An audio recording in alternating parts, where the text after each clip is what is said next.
Iniimbestigahan ng GMA Network ang reklamo ng sparkle artist na si Sandro Mulak, anak ng aktor na si Nino Mulak.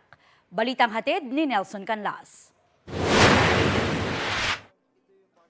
Sa isang pahayag, sinabi ng network na inireklamo ni Sandro Mulak ang dalawang independent contractors ng GMA na sina Jojo Nones at Richard Cruz. Ayon sa GMA, hindi ito maglalabas ng detalye hanggang hindi pa tapos ang investigasyon bilang pagrespeto sa hiling ni Sandro na confidentiality. Dagdag dito, sinimulan na ng network ang investigasyon bago pa matanggap ang reklamo ni Sandro dahil sa bigat ng aligasyon. Tiniyak ng network sa publiko at sa lahat ng stakeholders na susundin nito ang pinakamataas na antas ng pagiging patas at walang kinikilingan sa investigasyon. Sa isang text message sa GMA Integrated News, sinabi ni Nino Mulak na tinatapos lang nila ang paghahain ng kasong kriminal. Saka raw siya magbibigay ng pahayag.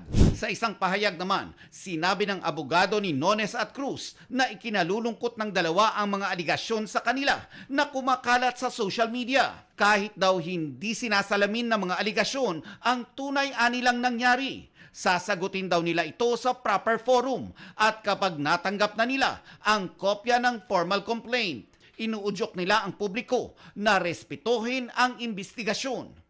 Ang mga wala anilang personal na kaalaman tungkol sa insidente, iwasan daw sanang mag-post ng mga aligasyong walang basehan at paninirang puri at nagsasailalim sa mga sangkot sa publicity trial. Nelson Canlas, nagbabalita para sa GMA Integrated News. Kapuso, para sa mga maiinit na balita, mag-subscribe sa GMA Integrated News sa YouTube.